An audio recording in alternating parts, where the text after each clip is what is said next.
Приветствуем вас на канале «Давайте разберемся». Разбираться мы сегодня будем вот с таким вот прибором. Прибор у нас сегодня на разборе не электронный, а осветительный. Прибор 75-го года выпуска. Сделан он в Польше. Рассчитан был на работу с лампами 125 ДРЛ. Внутри вот этой коробки стоит дроссель. Снят он был при реконструкции цеха. Выставлены они были по 400 рублей на Авито. Пролежали месяц, оказались никому не нужны, и возник вопрос, что с ними делать дальше. Мы решили их разобрать, посмотреть, что внутри, взвесить количество цветмета, и были ли мы правы, выставляя их на Авито по такой смешной цене. Разобрали мы наш светильник, и что у нас получилось? Это такой вот корпус из силумина, крышка. Сплав указан АК9, это аналог нашего АЛ4, это силумин, колодочка, плафон, патрончик очень интересный, он так вот закручивается, собирается вот в такую вот историю, тепловой отражатель, немножко стали, дроссель очень добротно сделан, разбирать его не стали и не будем. Залит бокситкой, очень хорошо подогнанной пластиной и не гудит. И вот такой вот колпак, закрывающий со стеклом, защитной решеткой. Он загерметизирован. Мы его разбирать не будем, потому что, как ни странно, на него мы нашли покупателя.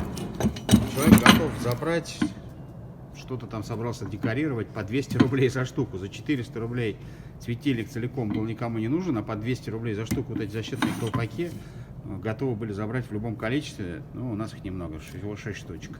Так что идем взвешивать. Это отложим в сторону, это тоже.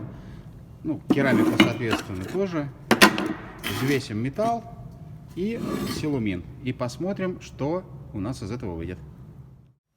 Вес силуминового корпуса без кольца, на который крепится стеклянный колпак и защитная решетка, 4 килограмма 748 грамм. При цене в 60 рублей, сумма, за которую это можно сдать, 284 рубля.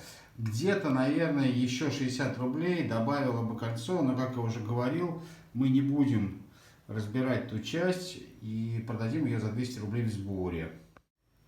Дроссель, как я уже говорил, мы никуда сдавать не будем, пока оставим его себе, но если бы мы все скопом сдали по цене чернета, 23 рубля за килограмм, не заморачиваясь с извлечением меди из дросселя, получили бы 60 рублей 54 копейки. Прибавив сюда стоимость силумина, взвешенного ранее, плюс силумин и сталь, которую мы продали отдельно вместе со стеклом, мы получили бы сумму несколько большую, чем 400 рублей, за которые пытались продать весь фонарь целиком на Авито. Поэтому, господа, конечно, сначала нужно попытаться продать вещь целиком, но если не выходит, разбирайте, продавайте и никого не слушайте. Если человек говорит о том, что а вот я бы купил, ну зайди и купи, месяц провалялся, никому не нужен. Ставим палец, подписываемся на канал, ждем следующих видео. В следующих видео будет большой обзор по разбору автоматических выключателей, больших и маленьких, производства СССР. За всем прощаюсь.